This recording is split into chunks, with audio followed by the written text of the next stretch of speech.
Friends, welcome to my YouTube channel crazy GK with current affairs में।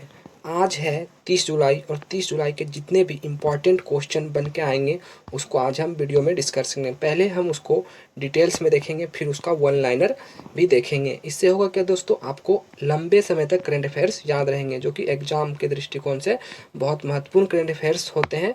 इसीलिए आपको लंबे समय तक याद रखना बहुत ज़रूरी है। तो चलिए वीडियो शुरू करते हैं। वीडियो शुरू करने के पहले दोस्तों, आपने अभी तक हमारे चैनल को सब्सक्राइब नहीं किया तो पहले चैनल को सब्सक्राइब कर ले और बेल आइकन प्रेस करना ना भूलें कि पल पल का नोटिफिकेशन आपको समय पे मिलते रहें। दोस्तों, वीडियो के डिस्क्रिप्शन में पीडीएफ लिंक दिया हुआ है, आप इसको पीडीएफ भी डाउनलोड कर सकते हैं। हार्पर कॉलिंस इंडिया ने एक प्रकाशित किया है पुस्तक the India way strategy for an uncertain world, और ये पुस्तक जो लिखा गया था एस जयशंकर के द्वारा लिखा गया था, और इसका विमोचन जो पुस्तक का प्रकाशन किया गया है उसका प्रकाशन करने वाले का नाम है हार्पर कॉलिंस इंडिया के तहत ये प्रकाशित किया। और पुस्तक का क्या नाम है? The India way strategy for an uncertain world. तो पहले क्वेश्चन से इतना जानकारी मिलता है और इसका थोड़ा सा और जानकारी देखते हैं क्या है। उन्होंने अपनी पुस्तक में क्या लिखा है? अतीत के 3 बड़ी विदेश नीतियों पर फोकस किया है, जिसमें कि 1947 का विभाजन के बारे में है, आर्थिक सुधार के बारे में है, और देरी से परमाणु विकल्प संबंधी हम लोग लंबा होने का इसमें शामिल है। तो नेक्स्ट पॉइंट देखते हैं। पहला पॉइंट से इतना जानकारी मिल जाता है। नेक्स्ट पॉइंट है, डीआरडीओ ने डेयर टू ड्रीम 2.0 प्रतियोगिता का अभी शुभारंभ किया है। डीआरडीओ का स्थापना कब हुआ था? 1958 में डीआरडीओ का स्थापना हुआ है। तो वही कहता है डीआरडीओ ने डेयर टू ड्रीम 2.0 नवाचार प्रतियोगिता का शुभारंभ किया है। नेक्स्ट पॉइंट देखते हैं इसी से रिलेटेड। नेक्स्ट पॉइंट है, डीआरडीओ ने पूर्व राष्ट्रपति डॉक्टर एपीजे अब्दुल कलाम की 5वीं पुण्यतिथि के अवसर पर इस प्रतियोगिता का आयोजित कराया। इसे लॉन्च करने का मुख्य उद्देश्य क्या था इसका? इनोवेटर्स और स्टार्टअप्स को बढ़ावा देना और उनकी प्रतिभा को प्रोत्साहित करना है। तो 2 बार ऑस्कर पुरस्कार जीतने वाली ओलिविया डी हैविलैंड का भी निधन हो गया है हाल ही में, और वो 104 वर्ष की थी, जो एक अभिनेत्री थी। ओलिविया डी हैविलैंड जापान की टोक्यो शहर में रहती थी, जापान की राजधानी टोक्यो। अब उनका प्रसिद्ध फिल्म कौन कौन से हैं वो देख लेते हैं। 1935 में कैप्टन बल्ट के नाम से एक मूवी आया था इनका। 1931 में the adventure of robin hood, और 1939 में गोन विद द विंड जैसी प्रसिद्ध मूवी में काम किया था इन्होंने। नेक्स्ट पॉइंट देखते हैं। हॉलीवुड में अपने कॉन्ट्रैक्ट सिस्टम को ठुकराने वाली ये पहली महिला अभिनेत्री थी, जिसके बाद से कॉन्ट्रैक्ट सिस्टम को द हैविलैंड लॉ कहा जाने लगा। नेक्स्ट पॉइंट देखते हैं। नेक्स्ट पॉइंट है अनीता डी फ्रेट्ज, इनका नाम है अनीता डी फ्रेट्ज, बनी अंतर्राष्ट्रीय ओलंपिक समिति आईओसी की नई उपाध्यक्ष। अभी अनीता डी फ्रेट्ज को बनाया गया है। नेक्स्ट पॉइंट देखते हैं इसके बारे में क्या इंपॉर्टेंट फैक्ट्स निकल के आते हैं। विश्व में ओलंपिक खेलों का रेगुलेट करने वाली संगठन होता है आईओसी, और उनके उपाध्यक्ष अभी यही बन गई है अनीता डी फ्रेट्ज। क्या नाम है? अनीता डी फ्रेट्ज को नियुक्त किया गया है। नेक्स्ट पॉइंट है, आईओसी के उपाध्यक्ष के रूप में अनीता 1997 से 2001 में अब अपना पहला कार्यकाल पूरा करने वाली पहली महिला बनी थी। आईओसी की पहली उपाध्यक्ष भी रह चुके थी। 1978 में डिफ्रेट्ज ने वर्ल्ड रोइंग चैंपियनशिप में 4 बार फाइनलिस्ट और सिल्वर मेडलिस्ट पदक जीते थे इन्होंने। और इसके बारे में देख लेते हैं। 1980 में रूस की राजधानी मॉस्को में आयोजित सत्र में ओलंपिक ऑर्डर सम्मान से भी इन्हें सम्मानित किया गया था। तो आईओसी के बारे में कुछ इंपॉर्टेंट फैक्ट्स है जो हमने लिया है।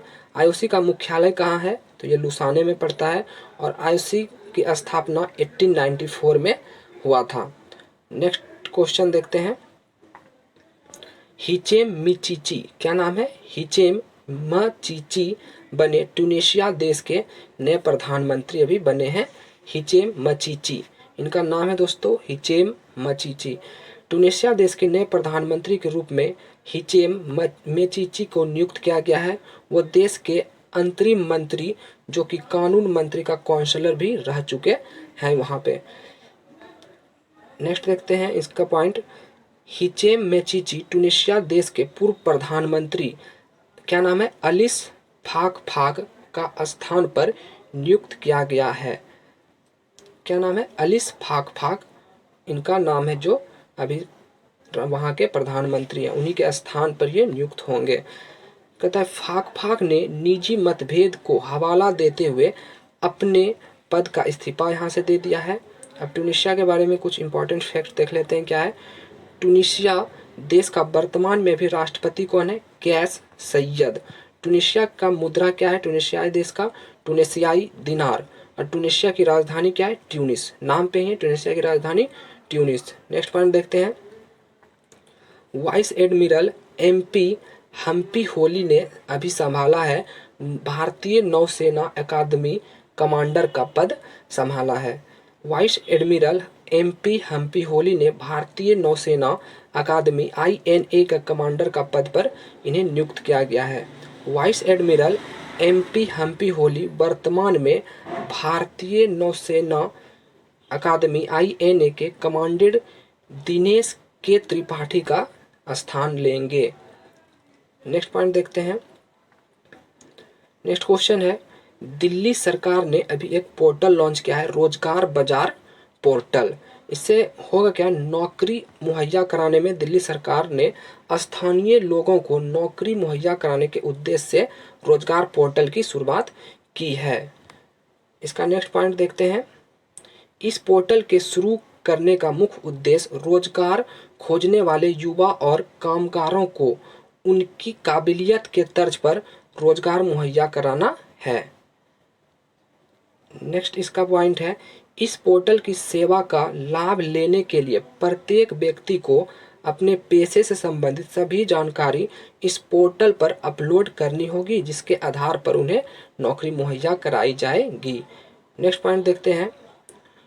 नेक्स्ट पॉइंट है, डॉक्टर हर्षवर्धन ने मौसम के पूर्वानुमान के लिए एक मोबाइल एप्लीकेशन जो कि नाम है मौसम मोबाइल एप्लीकेशन का लॉन्च किया है। तो केंद्रीय स्वास्थ्य मंत्री डॉक्टर हर्षवर्धन ने पृथ्वी विज्ञान मंत्रालय के 14वें स्थापना दिवस के अवसर पर मौसम मोबाइल एप्लीकेशन लॉन्च किए हैं। तो डॉक्टर हर्षवर्धन कौन है, केंद्रीय स्वास्थ्य मंत्री हैं हमारे। नेक्स्ट पॉइंट देखते हैं इसका। नेक्स्ट पॉइंट है, इस मोबाइल एप्लीकेशन को international crops research institute for semi arid tropics ICRISAT, इसका फुल फॉर्म होता है international crops research institute for semi arid tropics, और भारत मौसम विभाग विज्ञान विभाग IMD द्वारा ये डिजाइन को विकसित किया गया है। नेक्स्ट पॉइंट देखते हैं। भारत ने बांग्लादेश को अभी 10 broad gauge diesel engine Bharat ने बांग्लादेश को दिया है। भारत ने बांग्लादेश को रेलवे बुनियादी ढांचे को मजबूत करने के उद्देश्य से 10 ब्रॉडगेज डीजल इंजन सौंपे हैं। जो भारत के रेल मंत्री पीयूष गोयल और विदेश मंत्री S जयशंकर की अध्यक्षता में एक रेलवे स्टेशन का नाम है गेदे रेलवे स्टेशन से हरी झंडी दिखा दी गई है, और कहाँ पे जाके रुकेगा, रिसीव किया जाएगा दर्शना रेलवे स्टेशन, जो बांग्लादेश का रेलवे स्टेशन, वहाँ पे से रिसीव किया जाएगा। तो अब देखते हैं दोस्तों वन लाइनर, अभी हमने डिटेल्स में देखा, अब उसके जो है वन लाइनर क्वेश्चन जितने भी बन के आए वो हमने देखेंगे। जो कि पहला क्वेश्चन है, ट्यूनीशिया देश के नए प्रधानमंत्री कौन बन गए हैं, अभी जो है हिचेम मेचीची ट्यूनीशिया देश के नए प्रधानमंत्री बन गए हैं। नेक्स्ट पॉइंट है, ओलिविया डी हैविलैंड 104 वर्ष में उनका अभी निधन हो गया। वह प्रसिद्ध क्या थी, तो वह अभिनेत्री से रिलेटेड थी। नेक्स्ट पॉइंट देखते हैं, किसने पृथ्वी विज्ञान विभाग के 14वें स्थापना दिवस के अवसर पर मौसम मोबाइल एप्लीकेशन का लॉन्च किया है। तो अभी डॉक्टर हर्षवर्धन ने मौसम मोबाइल एप्लीकेशन लॉन्च किया है। नेक्स्ट पॉइंट देखते हैं, पीएम नरेंद्र मोदी ने किस शहर में कोविड-19 के लक्षणों की तेजी से जांच के लिए 3 केंद्र का शुभारंभ किया है? मोस्ट इंपॉर्टेंट क्वेश्चन है। कोलकाता, मुंबई और नोएडा में किया जाएगा 3 केंद्र का शुभारंभ। नेक्स्ट क्वेश्चन है क्वेश्चन नंबर 5। भारत ने किस देश को 10 ब्रॉडगेज डीजल इंजन सौंपे हैं? तो अभी बांग्लादेश को 10 ब्रॉडगेज डीजल इंजन सौंपा गया है। नेक्स्ट पॉइंट देखते हैं क्वेश्चन नंबर 6। किस संस्थान ने डेयर टू ड्रीम 2.0 प्रोग्राम का शुरुआत किया? तो डीआरडीओ ने डेयर टू ड्रीम 2.0 का शुरुआत किया है। नेक्स्ट पॉइंट देखते हैं किस भारतीय नौसेना अकादमी INA के कमांडर का पदभार किसने संभाला है? तो vice admiral MA Hampiholi ने इसका पदभार संभाला है।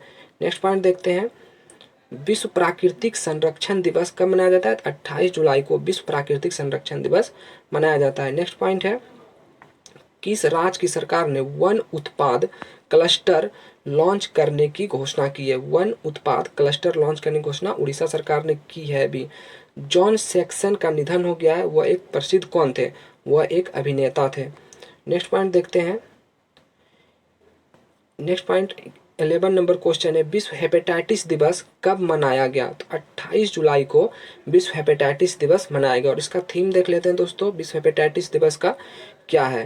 Hepatitis free future. इसका 2020 हेपेटाइटिस दिवस का थीम है hepatitis free future. Next point है क्वेश्चन नंबर 13। अभी एक पुस्तक जो लॉन्च किया गया है S जयशंकर जो हमारे विदेश मंत्री हैं उनके द्वारा एक पुस्तक लॉन्च किया गया है। और इसका नाम क्या है? पुस्तक का नाम है the Indian way strategy for an uncertain world. पुस्तक के लेखक कौन है?